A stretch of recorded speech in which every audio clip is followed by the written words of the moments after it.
Cookery சேனலை பார்த்து யார் வேணாலும் சமையல் பண்ணலாம். ஆனா சுவையான சமையல் பண்றது எப்படி? நான் இதயம் நல்லெண்ணெயில சமையல் பண்றேன். ஆஹா ஓஹோன்னு பாராட்டுறாங்க. நீங்களும் இதயம் நல்லெண்ணெயில சமையல் பண்ணுங்க, பாராட்ட வாங்குங்க. தினம் தோறும் வாங்குவே இதயம் இதயம். வளர்ச்சி பல மடங்கு வேகமாக அதிகரித்து வருகிறது என்பதற்கு இன்றைக்கு தேனி மாவட்டம் ஒரு உதாரணம்.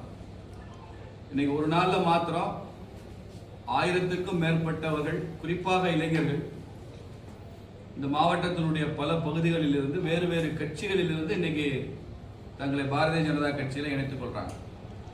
குறிப்பா திமுக இருந்து, தமிழர் வெற்றி கழகம் விஜய் கட்சியிலிருந்து, நாம் தமிழர் கட்சியிலிருந்தெல்லாம் பெரிய அளவில் இன்னைக்கு இணைகிறாங்க. அதற்கான முழு ஏற்பாட்டையும் தேனி மாவட்டத்தினுடைய பிஜேபி தலைவர் ராஜபாண்டியன் அவர்கள் செஞ்சிருக்கிறாரு. இதற்கு ரொம்ப பெரிய முயற்சி எடுத்து முனைப்பெடுத்து அவர் தம்பி நிதிஷ்குமார், பீகாரில் மட்டும் இல்லை தமிழ்நாட்டிலே ஒரு நிதிஷ்குமார் இருக்கிறாரு. அவர் இதுக்கான முழு முனைப்பை எடுத்து தலைவரோட சேர்ந்து பணியாற்றியிருக்கிறாரு. தேனியினுடைய நகர தலைவர் இதில் ஆர்வம் காட்டியிருக்கிறாரு. இவங்கெல்லாம் சேர்ந்து இன்னைக்கு இந்த நிகழ்ச்சியை வெற்றிகரமாக மாற்றியிருக்கிறாங்க. அதுக்காக தான் நான் வந்திருக்கிறேன். அவங்களெல்லாம் கட்சியில் இணைக்கிறதுக்காக என்னை அழைத்திருந்தாங்க, நான் வந்திருக்கிறேன். சார், இப்போ நீங்கள் தமிழகத்தில் வந்து அதிமுக கூட்டணியில் இருக்கீங்க. ஆனால் இன்னைக்கு சேர்றவங்களை வந்து அதிமுகவில் இருந்தும் உங்கள் கட்சியில் இணைகிறது பார்த்தீங்கன்னா இது கூட்டணிக்கு ஒரு பாதிப்பு ஏற்படுத்தும். உங்கள் கூட்டணி கட்சிக்குள்ளேயே நீங்கள் வந்து ஆளை திரும்பி சேர்க்கறது ஒரு பாதிப்பு ஏற்படுத்தும். அது பிரச்சனை இல்லை. அதிமுக பிஜேபி கூட்டணி இருக்கும் போதே பிஜேபியில இருந்தும் சில பேர் அதிமுக போயிருக்காங்க. அதிமுக பிஜேபி கூட்டணி இருக்கும் போதே அதிமுக பிஜேபி வந்திருக்கிறாங்க. குறிப்பா இப்ப நயினார் அவர்கள் தலைவராக இருக்கிறாங்க பிஜேபிக்கு. அவங்க கூட்டணி இருக்கும் போது தான் அதிமுக நீங்க வந்தாங்க. அதனால இது ஒன்றும் பெரிய விஷயம் கிடையாது. நாங்க முனைப்பா ஒரு கட்சியை வளர்ச்சியை வந்து தடுக்கணும்னோ, அந்த கட்சியை ஒண்ணுமில்லாம செய்துவிட வேண்டும் என்றோ நாங்கள் அப்படி செய்தால்தான் அது தவறு. விதிவிலக்காக ஒரு சிலர் அங்கொன்றும் இங்கொன்றுமாக கட்சியுடைய கொள்கை பிடித்து தலைமை பிடித்து வரத்தை செய்வாங்க. நாங்கள் அதை தடுக்கல. இங்கிருந்து யாராவது ஒன்று ரெண்டு போனாலும் நாங்கள் அதை தடுக்கல, அங்கிருந்து வந்தாலும் நாங்கள் தடுக்கல. ஆனால் எங்கள் அனுபவத்தில் திமுக இருந்து அதிகம் பேர் பாரதிய ஜனதா கட்சியில தலை மட்டத்துல, கீழ் மட்டத்துல, களத்துல பிஜேபியோடு தங்களை இணைத்துக் கொள்றாங்க. இப்ப தேனி மாவட்டத்தில் இது புதிது. இங்க நாம் தமிழர் கட்சியிலிருந்து நிறைய வர்றாங்கன்றது எங்களுக்கு ரொம்ப என்கரேஜிங்கா இருக்கு. கேரளாவில் உள்ளாட்சி தேர்தல், அதில் வந்து ஒரு தலைமைச் செயலகமாக இருக்கிற திருவனந்தபுரத்தையே ஒரு பாரதிய ஜனதா கைப்பற்றியிருக்கு. அதோட தாக்கம் நம்ம அண்டை மாநிலங்களில் என்ன மாதிரி ஒரு தாக்கத்தை ஏற்படுத்தி? நீங்கள் கேரளாவோட தேர்தல் முடிவுகளை 2 வகையாக பிரித்து பார்க்கணும். ஒன்று, நாடாளுமன்ற தேர்தலில் காங்கிரஸ் அதிக இடங்கள் பெற்று வெற்றி அடைந்தது. அதை உள்ளாட்சி தேர்தலில் நான் காங்கிரஸ் தக்க வச்சிருக்கேன். உள்ளாட்சி தேர்தலில் செல்வாக்கு இழந்து விட்ட கம்யூனிஸ்ட் கட்சி ஏற்கனவே நாடாளுமன்றத்திலேயே செல்வாக்கு இழந்து விட்டது. அதனால அந்த முடிவுகள் காங்கிரஸ் கட்சிக்கு இன்னைக்கு உள்ளாட்சி தேர்தல் என்ன நடந்திருக்கு என்பதும், கம்யூனிஸ்ட் கட்சிக்கு என்ன நடந்திருக்கு என்பதும் ஏற்கனவே போன வருஷம் நாடாளுமன்ற தேர்தலே தெரிஞ்சு போச்சு. ஆனால் சென்ற நாடாளுமன்ற தேர்தலில் வாங்கிய வாக்குகளை விட பல மடங்கு வாக்கு சதவிகிதத்தை கூட்டியது மாத்திரமில்லாமல் தலைநகரையே பிடிச்சிருக்கிறோம், 2 நகராட்சியை பிடிச்சிருக்கோம், 1800க்கும் மேற்பட்ட உள்ளாட்சி பிரதிநிதிகள் வெற்றி பெற்றிருக்கிறாங்கன்னு சொன்னா வாக்கு சதவிகிதம் அதிகமாக இருக்கு. வெற்றி பெற்ற உள்ளாட்சி பிரதிநிதிகள்ல நிறைய கிறிஸ்தவர்கள் இருக்கிறாங்க. பிஜேபி சார்பா முஸ்லீம் பிரதிநிதிகள் தேர்ந்தெடுக்கப்பட்டிருக்காங்க. அதனால இந்த கேரளாவோட தேர்தல் வந்து பிஜேபி சிறுபான்மையினருக்கு எதிரான கட்சி என்பதை முற்றிலும் அதை நிராகரிச்சிருக்கு. எனக்கு இவ்வளவு கிறிஸ்டியன் வேட்பாளர்கள், பிஜேபி ஃபீல்டு பண்ண கிறிஸ்டியன் வேட்பாளர் நிறைய ஜெயிச்சிருக்காங்க, முஸ்லீம் ஜெயிச்சிருக்காங்க. முஸ்லீம் ஏரியாவில் நம்ம ஜெயிச்சிருக்கோம். இந்து வேட்பாளராக இருந்தால் கூட கிறிஸ்தவ ஏரியாவில் இந்து வேட்பாளர் ஜெயிச்சிருக்காங்க. அதனால இந்த மதசார்பின்மை பூச்சாண்டி, வகுப்புவாத பூச்சாண்டி, இங்கே ஸ்டாலின் காமிச்சிருக்காருல, பிஜேபி ஆட்சிக்கு வந்தா பிஜேபி பூச்சாண்டி, முஸ்லீம் கிறிஸ்டியன் எல்லாம் இந்த பூச்சாண்டி கடிச்சு சாப்பிட்றோம் அப்படின்னு அந்த பூச்சாண்டி வாதத்தை கேரள மக்கள் நிராகரிச்சிருக்கிறாங்க. மகத்தான வெற்றி கிடைச்சிருக்கு. நம்ம சாலையில பயணிக்கும் போது நம்ம அடுத்து எந்த பக்கம் திரும்ப போறோம்ங்கிறதுக்கு இண்டிகேட்டர் போடுவோம். கொஞ்சம் தூரத்தில் வலது பக்கம் திரும்ப போறோம்னா வலது பக்கம் இண்டிகேட்டர் போட்டு காமிப்போம். அது மாதிரி கேரள அரசியல் எதை நோக்கி போகிறது என்பதற்கான இண்டிகேட்டர் தான் இந்த உள்ளாட்சி தேர்தல் முடிவுகள். நிச்சயமா அது பிஜேபியை நோக்கி கேரள மக்கள் தங்கள் கவனத்தை கொண்டு வந்திருக்கிறார்கள். இது நீண்ட காலத்துக்கு தாக்கத்தை ஏற்படும். கம்யூனிஸ்ட் கட்சியினுடைய முகம் துடை தெரியப்பட்டிருக்கு. சார் இப்போ தமிழகத்தில் வந்து நீங்கள் அதிமுக கூட்டணி இருக்கீங்க, உங்கள் பழைய என்டிஏ கூட்டணியில் இருந்த ஆட்கள் யாருமே வந்து புதுசாக இது கட்சி உள்ளே வரலையே சார். நீங்கள் என்டிஏ கூட்டணியை தனித்தனியாக பிரித்து தான் பார்க்கணும். ஏற்கனவே என்டிஏ கூட்டணியில் இருந்த அதிமுக பிஜேபி கட்சிகள் ஏற்கனவே கூட்டணியில் தான் இருக்கு. தமிழ் மாநில காங்கிரஸ் ஐயா ஜி.கே. வாசன் இந்த கூட்டணியில் தான் இருக்கார். டாக்டர் கிருஷ்ணசாமி, ஐயா ஜான் பாண்டியன் போன்றவர்கள் இந்த கூட்டணியில் தான் இருக்காங்க. ஏசி சண்முகம் என்டிஏ கூட்டணியில் இருக்கிற கட்சி, ஐயா பாரிவேந்தர் அவங்க என்டிஏல தான் இருக்காங்க. நீங்க கேட்கறது ரெண்டு கட்சி தான் கேட்குறீங்கன்னு நினைக்கிறேன். தேமுதிகவும் பாட்டாளி மக்கள் கட்சி, இந்த ரெண்டு தான் கேட்குறீங்க. பாட்டாளி மக்கள் கட்சி இப்போ அவங்களுக்குள்ள உள்கட்சியில் சில சிக்கல்கள் சங்கடங்கள் இருக்கிறதுனால அவங்க அதில் அதே கவனம் கொடுத்துருக்காங்க. ரொம்ப விரைவில் அந்த கட்சி பாரதிய ஜனதா கட்சி, அதிமுக, தேசிய ஜனநாயக கூட்டணிக்கு அந்த கட்சி வரும், நிச்சயம் வரும். நாங்கள் நம்பிக்கையோடு இருக்கிறோம். அவங்களும் திமுக எதிராக தான் பேசிட்டு இருக்கிறாரு டாக்டர் அன்புமணி ராமதாஸ். அதனால நிச்சயம் வருவாங்க. ஒன்று, தேமுதிகவை பொறுத்த வரைக்கும் நீங்கள் அவங்களுடைய வரலாறு தெரிஞ்சிருந்தால் அப்படி அவசரப்பட மாட்டீங்க. தேமுதிக அவங்க தேர்தல் நேரத்தில் தான் கூட்டணி யாரோட எப்படின்றத அறிவிக்கிறாங்க. ஒவ்வொரு முறையும் அவங்க திமுகவுக்கு எதிரான முடிவு தான் எடுக்கிறாங்க. தேர்தலுக்கு முன்னாலேயே 6 மாதத்துக்கு முன்னாலேயே தாங்கள் யாருடன் கூட்டணி சேர போகிறோம்னு முடிவை அறிவிக்கிற பழக்கம் தேமுதிகவுக்கு இல்லை. கேப்டன் அவர்கள் இருந்த காலத்திலிருந்தே இல்லை. உங்களுக்கே தெரியும், படம் நழுவி பாலியல் விட காத்திருக்கிறது கலைஞர் சொன்னதுக்கு அப்புறம் தான் மறுநாள் மக்கள் நல கூட்டணியும் உருவாச்சு. அது வரைக்கும் திமுகவோட போயிடுவார் கேப்டன் எல்லாம் பேசிக்கிட்டாங்க. அவர் அப்படி இல்லை, நான் புதுசாக ஒரு அணி துவங்கினார். அதனால தேமுதிகவும் என்டிஏ கூட்டணி தான் வரும். அவங்களுடைய வழக்கம், அவங்களுடைய பாரம்பரியம் என்பது கடைசி நேரத்தில் தேர்தல் வந்த பிறகு வரும்போது அறிவிப்பது, அதை நிச்சயம் செய்யலாம். கடந்த முறை கடந்த முறை என்டிஏ கூட்டணி தான் இருந்தாங்க. எந்த கட்டத்தில் இருக்கு டிடிவி ஐயாவும் ஓபிஎஸும் திமுக எதிரானவங்க தான்றதை முதல்ல ஒத்துக்கிறீங்களா? அதுல உங்களுக்கு ஏதாவது குழப்பம் இருக்கா? ஓபிஎஸ் திமுக ஆதரிப்பார்ன்றதுக்கான அறிகுறி இருக்கா? இல்ல, நிலைப்பாடுன்னு சொல்லுங்க. டிடிவி ஐயா வந்து ஓபிஎஸ் ஆதரிப்பார், அவங்களும் திமுக எதிர்ப்பு தான். சரி, நாங்க என்ன சொல்றோம், திமுகவை எதிர்ப்பவர்கள், திமுக எதிர்ப்பு வாக்குகள் சிதறக்கூடாது, எல்லாம் ஒரு அணியில வர வேண்டும்ங்கிறதா என்டிஏ. என்டிஏங்கிறது இட் இஸ் ஆன்டி டிஎம்கே தான். ஏடிஎம்கேனால இட் இஸ் ஆன்டி டிஎம்கே தான். அப்படிதான் எம்ஜிஆர் ஆரம்பிச்சாரு, அப்படிதான் ஜெயலலிதாவும் அந்த கட்சியை கொண்டு செலுத்தினாங்க. அது திமுகவை அகற்றுகிற ஒரு கட்சி. அதனால அந்த அணிக்கு தான் எல்லாருமே வர முடியுமே தவிர திமுகவுக்கு சப்போர்ட்டா என்ன பண்ண முடியும்? என்ன பண்ணிடுவாங்க? ஒவ்வொருத்தரும் எடுக்கிற முடிவுகள் திமுகவுக்கு அரசியல் சாதகத்தை உருவாக்கும். திமுகவுக்கு தான் பெனிஃபிட். நான் அந்த முடிவை இவங்களாம் எடுக்க மாட்டாங்கன்னு நான் உறுதியா நம்புறேன். கூட்டணிக்கு வருவார் நம்புறீங்க? ஓபிஎஸ் வந்து முதலமைச்சர் வேட்பாளராக எடப்பாடி பழனிசாமி ஏற்றுக்கிற மாட்டேன்ற நிலைப்பாடு இருக்கிறாங்க. அவங்க இருவரும் வந்து மீண்டும் எப்படி வருவாங்க சார்? காலம் கடினம். இந்த தேர்தலில், இந்த தமிழக சட்டமன்ற தேர்தலில் எதை வைக்க உங்க பிரச்சார வியூகம் இருக்கும்? அதாவது மோடியை முன்வைப்பீங்களா, இல்ல திமுக எதிர்ப்பை முன்வைப்பீங்களா? எதை முன்னிறுத்து உங்க கூட்டணி கோஷம் அமையும்? தமிழ்நாட்டில் எங்களது தேர்தல் வியூகம் என்பது திமுகவை மறுபடியும் ஆட்சிக்கு வரக்கூடாது, திமுகவை ஆட்சியிலிருந்து அகற்றுவோங்கிறது தான் எங்களது வியூகம். Every single vote against DMK will be consolidated. திமுகவுக்கு எதிரான எல்லா வாக்குகளையும் நாங்கள் ஒருங்கிணைக்க விரும்புகிறோம், ஒருங்கிணைப்போம், வெற்றி பெறுவோம். எங்கள் வியூகம் திமுக வரக்கூடாதுன்றதான். திமுக ஏன் வரக்கூடாது அப்படின்னா, திமுக வளர்ச்சிக்கு எதிரான கட்சி, திமுக மக்களுக்கு எதிரான கட்சி, திமுக ஊழல் கட்சி, திமுக இந்துக்களுக்கு எதிரான கட்சி, திமுக மத்திய அரசுக்கு எதிரான கட்சி. இப்படி ஒரு கட்சி தொடர்ந்து ஆட்சியில் இருக்கக்கூடாது. அது தமிழக நலன்களுக்கு மாத்திரமல்ல, ஒட்டுமொத்த இந்திய நலன்களுக்கும் அது ஆபத்து அப்படிங்கிறது தான் எங்களது பாயிண்ட். அதை மக்கள் இப்போ ஏற்றுக்கொள்ள ஆரம்பிச்சுக்கிறாங்க, பெருமளவு ஏற்றுக்கொள்ள ஆரம்பிச்சு. திருப்பரங்குன்ற விவகாரத்தை முன்னிறுத்தி வச்சுதான் உங்க கோஷம் அமையுமா? ஊரக வேலைவாய்ப்பு திட்டத்துக்கான பெயரை வந்து இப்போ மத்திய அரசு மாற்றம் செஞ்சு மசோதா தாக்கல் செஞ்சிருக்காங்க. என்ன பேர் மாற்றிருக்காங்க? கிராம் ஜி அப்படின்ற ஒரு பெயர், புது பெயர் மாற்றம் செஞ்சிருக்காங்க. இது வந்து தேச தந்தைக்கு அவமதிக்கும் செயல் முதலமைச்சர் வந்து கண்டனம் தெரிவிச்சிருக்காங்க. இவங்க தேச தந்தை பேர்ல திமுக என்னெல்லாம் பேர் வச்சுக்கிறாங்க? திமுகவோட திட்டங்கள்ல எங்கேயாவது மகாத்மா காந்தி பேர்ல தான் ஒரு திட்டமா இருக்கு. 10 வருஷம் ஆட்சியில் வேற எதிர்க்கிறதுக்கு இவருக்கு என்ன தகுதி இருக்கு, உரிமை இருக்கு? தேச தந்தைன்னு பேசுறதுக்கு என்ன உரிமை இருக்கு? மகாத்மா காந்தி என்னெல்லாம் விமர்சனம் பண்ணாங்க? நரேந்திர மோடி அவர்கள் ஒரு கொள்கை வச்சிருக்காரு, தனது பெயர்லயே அவர் எந்த திட்டம் வச்சுக்கல தெரியுமா உங்களுக்கு? நாங்க பிரதமரை தனிப்பட்ட மையக்குழுல அவர் கலந்து கொண்ட போது அவர்கிட்ட தனிப்பட்டு நாங்க ரெக்வஸ்ட் வச்சிருக்கோம். பல திட்டங்கள் மக்களுக்கு இது நீங்க தான் கொடுக்குறீங்கன்னு தெரியல, அதனால திட்டங்கள் பேர்ல இப்ப நரேந்திர மோடி இலவச வீடு திட்டம்னு கொண்டு வந்து கொடுக்குறீங்கன்னு வச்சுங்க, மோடி ஐயா கொடுக்குறாருன்னு மக்களுக்கு தெரிஞ்சு போவோம். நரேந்திர மோடி ஜல் ஜீவன் திட்டம்னு கொடுத்தீங்கன்னா மக்களுக்கு தெரிஞ்சிடும்.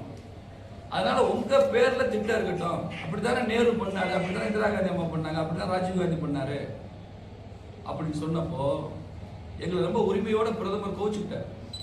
நாங்கள் அப்படி சொன்ன அந்த ரெக்வஸ்ட்டை வந்து அவர் ஏற்றுக்கொள்ளவில்லை. அப்படிலாம் இருக்கக்கூடாது. காங்கிரஸ் பண்ண அதே தப்பை நாம பண்ணக்கூடாது. 2 wrongs don't make one thing right அப்படின்னாரு.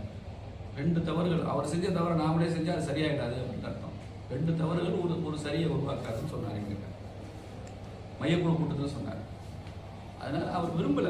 பிரதமர் வேலை வாய்ப்பு திட்டம் தான், பிரதமர் வீடு திட்டம், பிரதமர் குடிநீர் திட்டம், அப்படிதான் வச்சுருக்காரு. பிரதமர் விவசாயிகள், அந்த பிரதமர் யார் வேணாலும் இருக்கலாம் நாளைக்கு. ஆனால் பிரதமர் தான். நரேந்திர மோடி திட்டம் எங்கேயுமே வைக்கல. ஏதோ இந்த தேசமே ஏதோ காங்கிரஸுக்கு பட்டா போட்டு கொடுத்த மாதிரி இருக்கு. இப்படி பண்ணக்கூடாது. அதனால சில திட்டங்கள் மாற்றத்துக்கு வந்தால் தப்பு வரட்டும். இதில் ஒன்றும் காந்திக்கு அவமரியாதை ஒன்று இல்லை. நீங்க பாரதிய ஜனதா கட்சியில செப்டம்பர் 25 அக்டோபர் 2 வரைக்கும் மகாத்மா காந்தி வாரம்னு கொண்டாடுறோம். எந்த கட்சியில கொண்டாடுறீங்க சார்? காங்கிரஸ் கட்சியில மகாத்மா காந்திக்கு ஏதாவது செலிப்ரேஷன் இருக்கா? பிஜேபியில் இருக்கு. அக்டோபர் மாதம் 2ஆம் தேதி போனீங்கன்னா மாநில அலுவலகம் கமலாலயத்தில் காந்தி படம் வச்சு அவர் அஞ்சலி செலுத்தி அன்னைக்கு காந்தியை பற்றிய நிகழ்ச்சிகள் நாங்கள் பிஜேபியில் நடத்துகிறோம். பக்கத்தில் சத்தியமூர்த்தி பவன் நடத்துகிறாங்களா? மகாத்மா காந்தி வாரம் சத்தியமூர்த்தி பவன் நடத்துகிறாங்களா? அவனா சோனியா காந்தி வாரம் நடத்துவான், இந்திரா காந்தி வாரம் நடத்துவான். அவனுக்கு காந்தின்னா அதில் சோனியா காந்தி, இந்திரா காந்தி, ராஜீவ் காந்தி, ராகுல் காந்தி. எங்களுக்கு காந்தின்னா அது மகாத்மா காந்தி. அதனால காந்தியை பற்றியில் எங்களுக்கு யாரும் பாடம் எடுக்க வேண்டிய அவசியம். டிசம்பர் 18 உள்துறை அமைச்சர் வருகை வந்து உறுதியாயிருக்கா? அது டிசம்பர் 18 உள்துறை அமைச்சர் தமிழகம் வருகை வந்து உறுதி செய்யப்பட்டிருக்கா? நிச்சயம் வருவாரு. தேதி கொஞ்சம் முன்ன பின்ன இருக்கும். அது எந்த தேதி என்பது இன்னும் தெரியல. எதிர்பார்க்கிற மாற்றங்கள் அதிமுக இணைப்பு பற்றி அது முக்கியமா எதிர்பார்க்கலாம். ஊடகங்களில் வந்து செய்தினாது நிகழ்ச்சி தேதி எல்லாமே முடிவான உடனே உடனடியாக ஊடகங்களுக்கு அறிவிக்கப்படும். தாவேக கட்சி நம்ம டிஎம்கேவோட மீட்டிங் சொல்லியிருக்காங்க. ஒவ்வொரு மீட்டிங்லையுமே வந்து விஜய் வந்து ஸ்டாலின் அப்பான்னு சொல்லி பேசிட்டு இருக்காங்க. இவர் வந்து பார்த்தா 41 கொலை வழக்கில் வந்து இறந்ததில் வந்து இந்த கரூரில் வந்து அப்பாவி மக்கள் இறந்தாங்க. அதுக்கு வந்து இன்னுமே விஜய் வந்து மேலே எந்த நடவடிக்கை இருக்குல்ல இந்த தமிழக கவர்மெண்ட், ஸ்டாலின் கவர்மெண்ட். அது வந்து சிபிஐ விசாரணையோட இருக்கு. சிபிஐ விசாரிக்கிறப்ப எப்படி தமிழக அரசு நடவடிக்கை எடுக்க முடியும்? நீதிமன்றத்தில் விசாரணை நடந்துட்டு இருக்கிறப்ப, வழக்கு இப்போ பெண்டிங்ல நிலுவையில் இருக்கிறப்ப எப்படி விஜய் மேல் நடவடிக்கை எடுக்க முடியாது? சார், விஜய் அந்த கூட்ட நெரிசலில் 41 பேர் இறந்ததுக்கு யார் காரணம்ன்றதை சிபிஐ விசாரிக்கட்டும். சிபிஐ முடிவு வரட்டும்.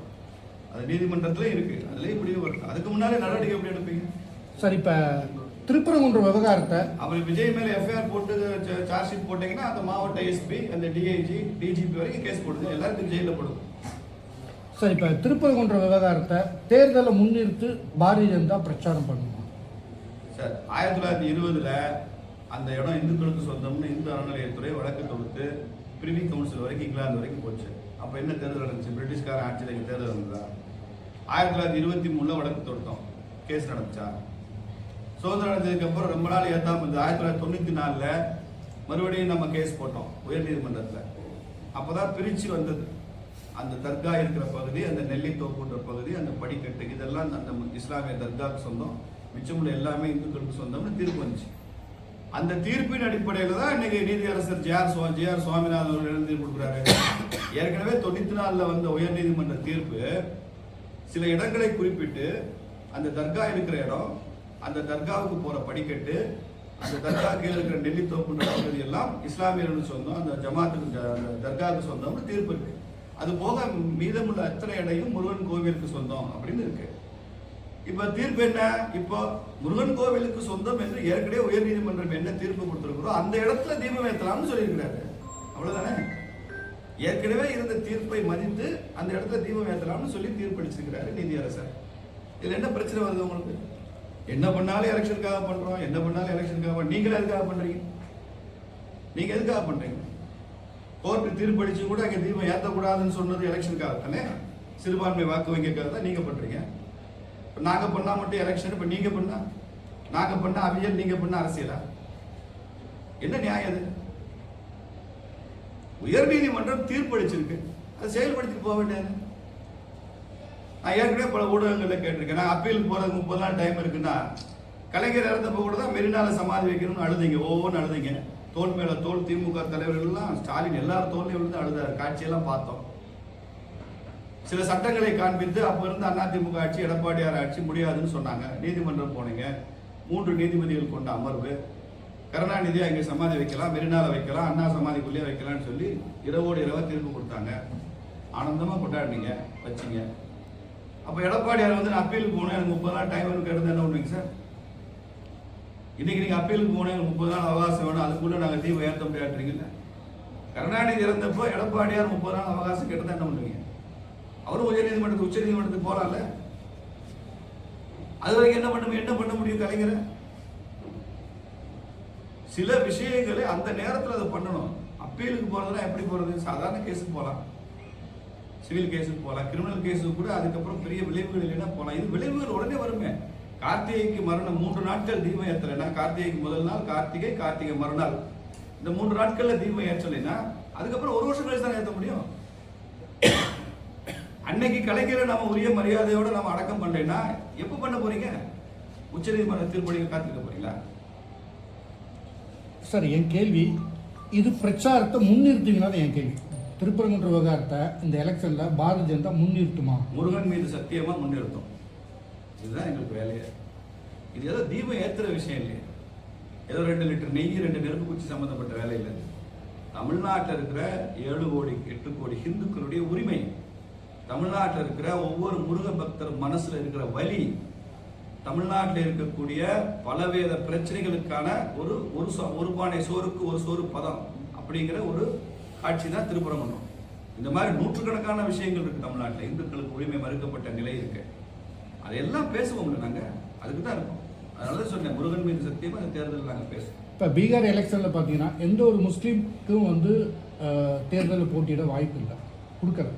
ஆனால் தமிழகத்தில் வர தேர்தலில் அந்த மாதிரி ஒரு நிலைப்பாடு பாஜக எடுக்கிறது. திமுக லோக்சபா தேர்தலில் எத்தனை முஸ்லீம் போட்டியிட வாய்ப்பு கொடுத்தாங்க? திமுக செகுலர் கட்சி தானே, இஸ்லாமியர் நட்பு கட்சி தானே. திமுக இஸ்லாமிய எதிரான கட்சி இல்லைல்ல. தமிழ்நாட்டில் லோக்சபா தேர்தலில் திமுக எத்தனை முஸ்லீம் இருந்தாங்க சொல்லுங்க? 2024 யார் இருந்தாங்க? 2019 யார் இருந்தாங்க சொல்லுங்க பாருங்க. திமுக சீட்டு கொடுக்கலைன்னா அது இஸ்லாமியர்கள் சீட்டு கொடுக்கலைன்னா இஸ்லாமியர்களுக்கு நட்பு கட்சி, செக்குலர் கட்சி. பிஜேபி கொடுக்கலைன்னா அது இஸ்லாமியர்களுக்கு எதிரான கட்சி. இது நியாயம்? நீங்க யார் கொடுத்தீங்கன்னு சொல்லுங்க சார். பிரதமர் நிச்சயம் வருவார். எல்லாமே தேர்தலுக்கு அப்புறமா எங்களது பணி துரிதமாகும். பிரதமர் தான் எங்களுடைய ஐகான். அவர் தான், அவருடைய ஆட்சி, அவருடைய ஆளுமை, அவருடைய தலைமை, இதெல்லாம் நாங்கள் தேர்தலை சந்திக்க போகிறோம். எங்களுக்கான வியூகங்கள் வகுக்கிறதுக்கு வியூக சிற்பி, தலைமை சிற்பி மாதிரி ஐயா அமித்ஷா அவர்கள் இருக்கிறாரு வழிகாட்டுறதுக்கு. தமிழ்நாட்டில் இன்னைக்கு ஒரு தலைமை ஏற்று ஐயா நயினார் அவர்கள் ரொம்ப எஃபெக்டிவாக சுற்றுப்பயணம் பண்ணிட்டு இருக்கிறாரு. நேற்று கூட குடியரசு துணைத் தலைவர் மாளிகையில் பேரரசர் பெரும்பிடுகு முத்திரைக்கு அஞ்சல் தலை வெளியிட்டிருக்கிறோம். அந்த சமூகம் ரொம்ப நாளாக கேட்டுட்டு இருக்கு. காங்கிரஸ் ஆட்சியில் அவங்க குடும்பத்துக்காரங்களுக்கு ஸ்டாம்ப் ரிலீஸ் பண்ணவே நேரம் இல்லை, விதவிதமான ஸ்டாம்ப். மோடி ஐயா வந்ததுக்கு அப்புறம் தான், பிஜேபி வந்ததுக்கு அப்புறம் தான் நுட்பமாக பார்த்து பேரரசர்கள், பெரும் தலைவர்கள், மகான்கள், விடுதலை வீரர்கள் இவங்களெல்லாம் அங்கீகரிக்கிற இடத்துக்கு பிஜேபி வந்ததுக்கு அப்புறம் தான் நடக்குது. அதனால தான் பேரரசர் பெரும்பிடுகு முத்திரைக்கு அஞ்சல் தலை வருது. நரேந்திர மோடியில இது சாத்தியம் இல்லை. காங்கிரஸுக்கு இந்த மாதிரி சிந்தனையே இல்லை, இருந்ததில்லை, எப்பயுமே இருந்ததில்லை. அதனால இதெல்லாம் சேர்ந்து எங்களுக்கு ஒரு பெரிய பலன் கிடைக்கும். இல்லை, அவர் வந்து பொங்கல் விழாவில் கலந்துக்கிற மாதிரி ஒரு தகவல் இருக்கு. உங்களுக்கு தலைமைக்கு எதுவும் வந்து இது வரைக்கும் இல்லைங்க, ஊர்ஜிதமாகலை. எல்லாமே நாங்கள் கோரிக்கை வச்சிருக்கிறோம். பொங்கல் விழாவுக்கு அழைப்பு கொடுத்துருக்குறோம், வரணும்னு சொல்லியிருக்கிறோம். ஒவ்வொரு வருஷமும் பொங்கல் விழாவுக்கு டெல்லியிலேயே பொங்கல் விழா கொண்டாடுறாரு பிரதமர். இந்த வருஷம் அவர் தமிழ்நாட்டுக்கு வந்தாருன்னா ரொம்ப சந்தோஷப்படுவோம். தமிழர் திருநாளுக்கு அவர் தமிழ்நாட்டிலே இருந்து தமிழர் வேட்டி சட்டையெல்லாம் போட்டு அப்படியே ஜிப்பா துண்டெல்லாம் போட்டு வருவார் இல்லையா பிரதமர்.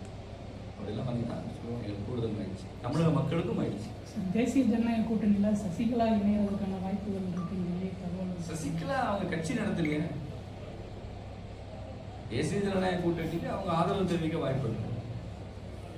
அவங்க ஒரு கட்சி கட்சி தானே இணைய முடியும், தனிநபர்கள் இணைய முடியாது. தேசிய ஜனநாயக கூட்டணியில் கட்சிகள் தான் இணைய முடியும். அவங்க ஒன்றும் அமைப்போ இயக்கமோ கட்சியோ இல்லை. ஆனாலும் அவர்கள் திமுகவுக்கு எதிராக தான் இருப்பாங்க. சசிகலா அம்மையார் திமுகவுக்கு எதிராக இருப்பாங்க. அவங்களுடைய ஆதரவும் ஆசிகளும் தேசிய ஜனநாயக கூட்டணிக்கு தான் இருக்கும், அது ஒன்றும் சந்தேகம் கிடையாது. ஓ பன்னீர்செல்வம் வந்து இன்னைக்கு அவர் 15ஆம் தேதி தன்னோட முடிவை அறிவிக்கிறேன் கட்சி துவக்கிறதா அப்படின்னு சொல்லியிருக்காரு. அது 23ஆம் தேதிக்கு ஒத்துழைச்சிருக்காரு.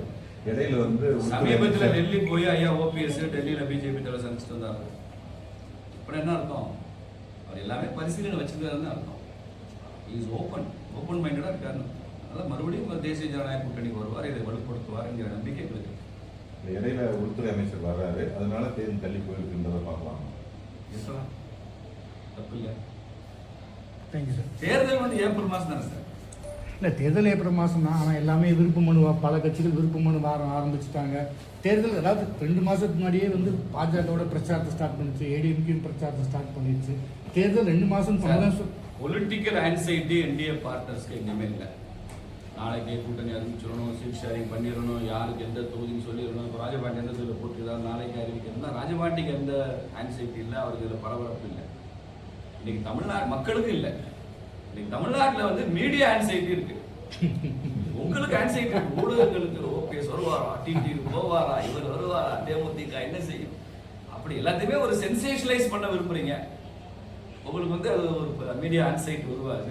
அது வந்து கட்சிகளுக்கு வராது. மக்களை தயார் பண்ணணும், இயற்கை வரும். மக்கள் அரசு தேர்தல் தயாராகணும். அவங்க ஜனவரிக்கு அப்புறம் தான் மக்கள் தயாராவாங்க. இன்னைக்கு கட்சிகளுக்கு பொலிட்டிக்கல் மூடு வந்துருச்சு, மீடியாவுக்கு பொலிட்டிக்கல் ஆன்சைட்டி வந்துருச்சு, எலெக்ஷன் ஆன்சைட்டி மீடியாவுக்கு வந்துருச்சு. எங்களுக்கு எலெக்ஷன் மூடு வந்துருச்சு, மக்களுக்கு இன்னும் எலெக்ஷன் மூடு வரல. மக்களுக்கு எப்போ எலெக்ஷன் மூடு வரும்? அநேகமாக தைப்பொங்கலுக்கு அப்புறம் வரும்னு நினைக்கிறாங்க.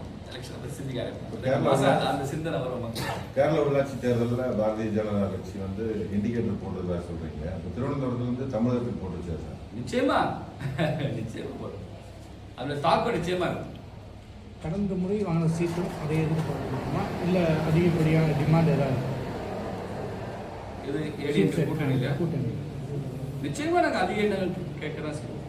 பட் இதெல்லாம் கிவ் அண்ட் டேக் தான். அழுத்தம் கொடுக்கறதோ கேட்டு பிடிவாதம் பிடிக்கிறதோ கிவ் அண்ட் டேக். பொதுவா ஒரு பஃபே இருக்கு சார், அதுல நாம எல்லாம் நமக்குரிய ஷேர் பகிர்ந்து எடுத்துக்கிறோம். அதனால அதிமுக இடத்துலயே நாங்க ஒரு சங்கடத்தை உருவாக்கி ஒரு ஒரு கூட்டணி பேச்சுவார்த்தை தொகுதி பங்கீடு நடக்காது. அதெல்லாம் திமுக பார்த்துக்கோம். அதனால 2 பேருமே தாராளமா இருப்பாங்க, 2 பேரும் பேசிக்குவோம். பிரச்சனையே வராது, எந்த பிரச்சனையும் வராது.